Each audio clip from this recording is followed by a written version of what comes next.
Well, welcome back to the channel, guys. Today I am making yet another DIY inspired media wall. So if you hadn't seen the first one we built, this is in my own home. This cost £487 to build. You'll have to excuse all the children's toys.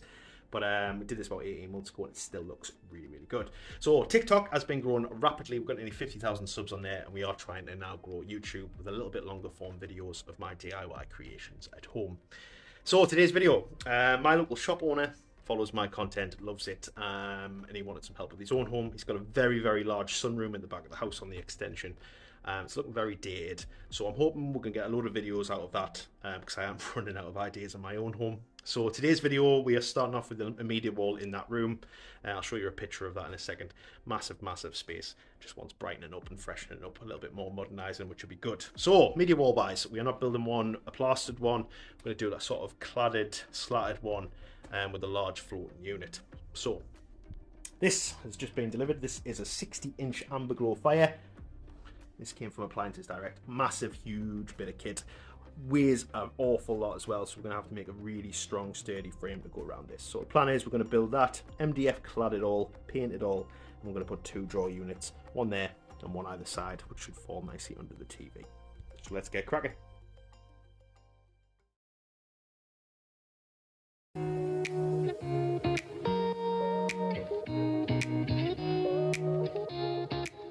So starting off our little fire base unit here, what you'll see is I've made a little end frame which is 500 by 600mm, double clad at the bottom using 3x2 CLS, and I am using like 120mm screws on these just to hold it all nicely together. So the plan is, with it being double clad here, I'm going to build a frame now to sit under the fire which should support it against the wall. So I'm going to make this quite a lot of supports in this and it'll go along the back as well.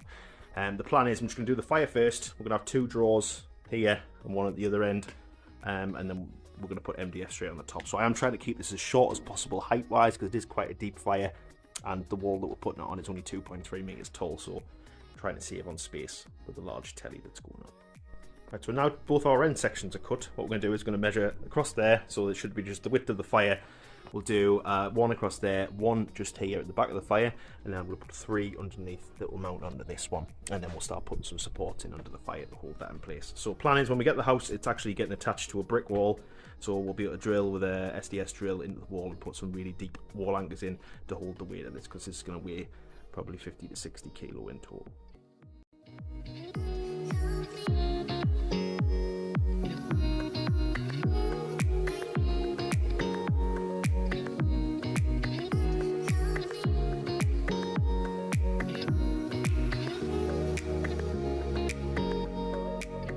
So I've just got the 4 lengths cut and we've attached those to the frame. So you can see here we've got one there, one there, one at the bottom, and then there's one actually under the front face of the fire.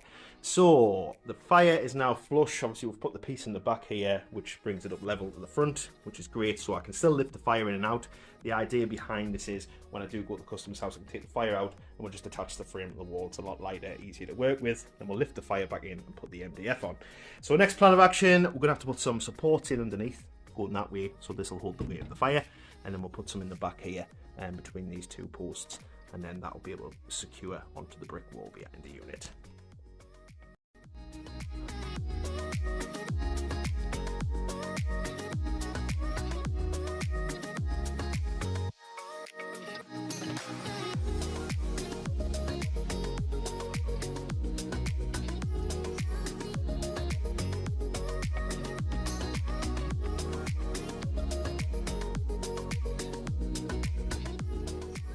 Right, so that's those extra supports put in. The only ones left to do, but I do need some more wood, is just going to put some from this top beam down onto these at the bottom, and I'll just give it a bit more vertical support. So it feels really sturdy at the moment. I imagine once we put them in, I should be able to stand on it, no problem. When we do get the house, what we're going to do is we're going to mount 120mm wall anchors. We'll put them through the back beam there, put them through these verticals, and we'll put them at the top, so the weight's evenly spread across the wall.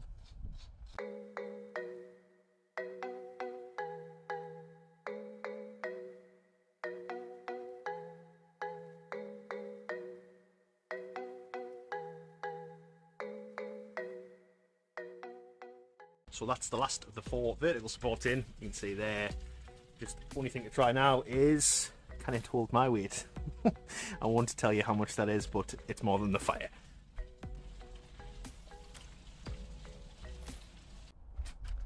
that's our fire part now complete. So what we're going to look to do now is make the two draw units for either end of this. So currently it's 166 centimeters in length. I want to keep this under 2.4 meters in total. The only reason for that is MDF comes in 2.4 meter lengths, and I don't want any joints in this top section, because then we'd have to fill it, sand it, and cause more issues for painting later. So 2.4 minus 166 leaves us 74 centimeters. So we'll look to do these 35, and then that'll give us a little bit of play either end.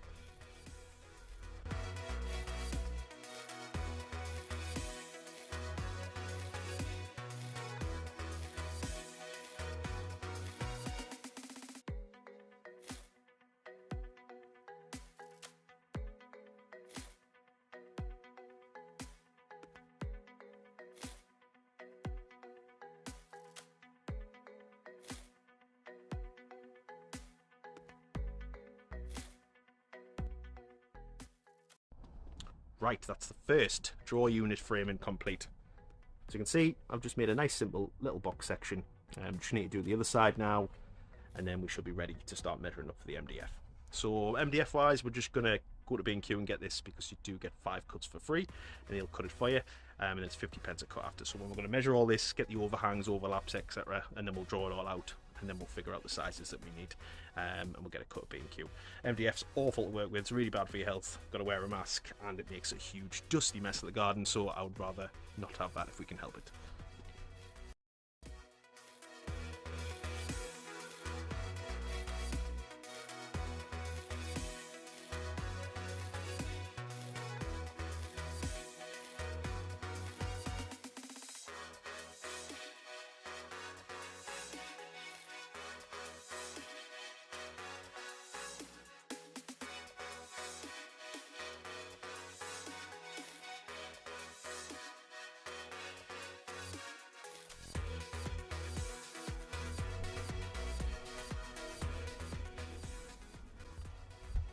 Right, let's talk MDF measurements. So this is probably the most tricky bit, and I need to make sure we get 100% right.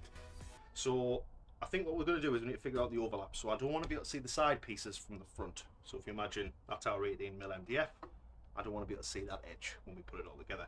So I think we'll put the side pieces on, and then we'll overhang the top and overhang the front. So from the front it looks all one unit. So currently it's 236 centimeters. So we need to add on 3.6 to that for both ends. So that gives us an MDF piece of 239.6 centimeters, which is perfect for the 2.4 meter length.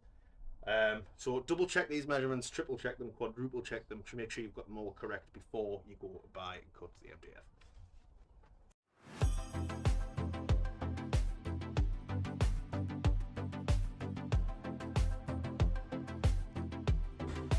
Can you fit in 2.4 meters in the battle tester?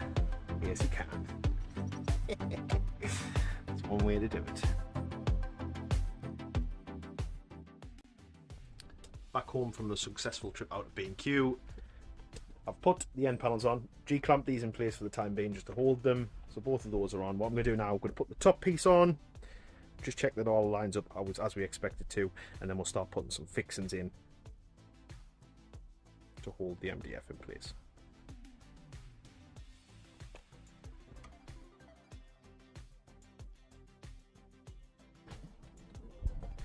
So what I've done with this is I've got a little bit of overhang on the ends. That was the design that I wanted it to look like.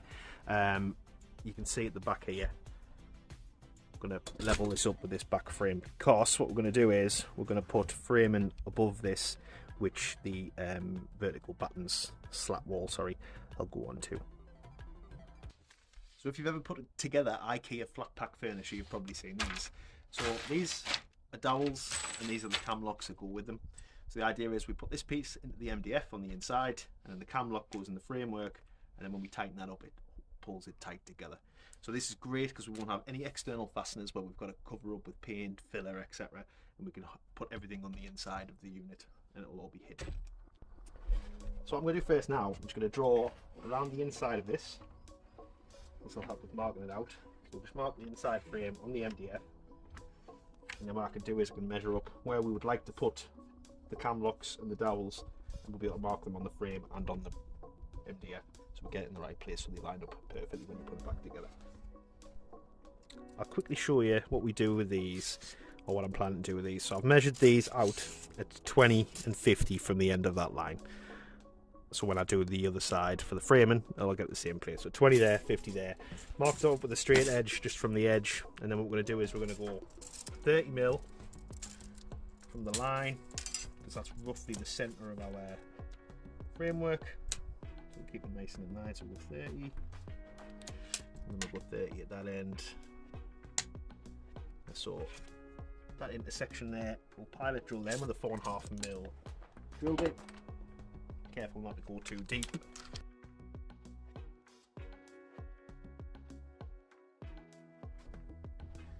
And then we should be able to screw these straight in.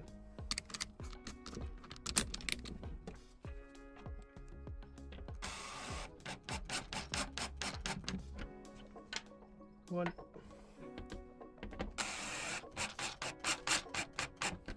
Two.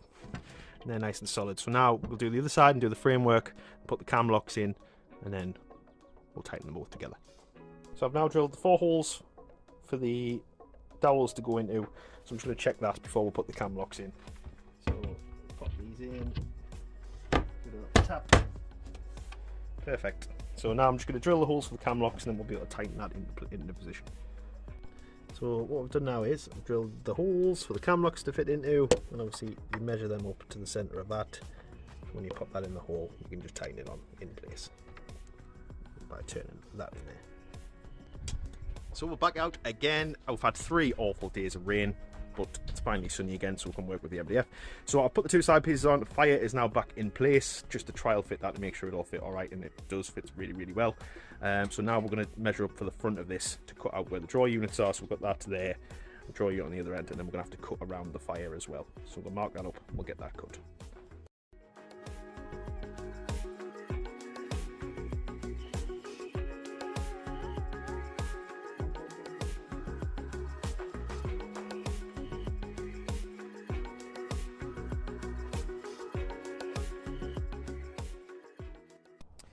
So I'm now going to cut these out with the jigsaw. What I've done is I've drilled a hole in the corner. I've already cut this one. I'll show you what we do with this. So what I normally do now, you measure from your jigsaw blade to the side. I know this is 3.5 centimeters.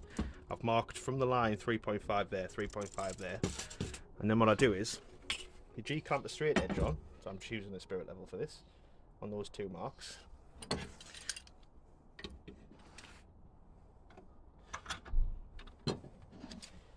Put that one on. And then when you come to use the jigsaw, you should get a perfectly straight line along your marked line.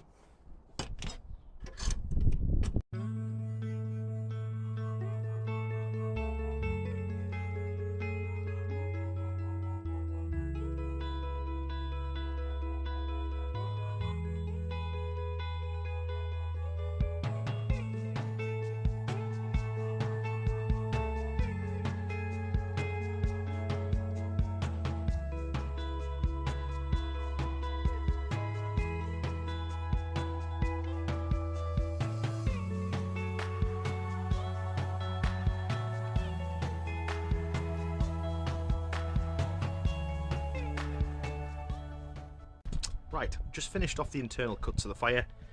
Give everything a little bit of a clean up because the MDF dust obviously went everywhere. So that's our section piece over there now. Just only thing to do is trial fit this, make sure it's exactly where we need to be. Only thing we have to do is the little infill pieces for the sides of the fire on either side and make the drawers.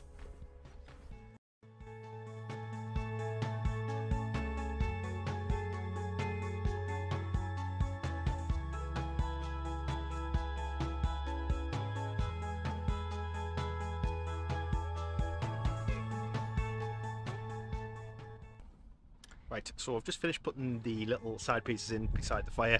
Now I'm going to start giving it a lick of paint. So I'm going to take all these panels back off. There's the 2 little side panels just sat in there. I think we might paint those black just so it looks as though it's got a black surround all the way around. And I'm going to give this a couple of coats of zinnser primer over the top of this. Right, so I've just give all of this a nice coat of undercoat. MDF is like a sponge and just absorbs paint, so it's really important to put undercoat on. So I just did this with a roller. Now what I'm going to do is I'm going to use car spray paint to cover over this. So give it a 400 grit sand down first, and then I'll use spray paint to cover this. I feel like I'll get a better finish with that than I would with a roller.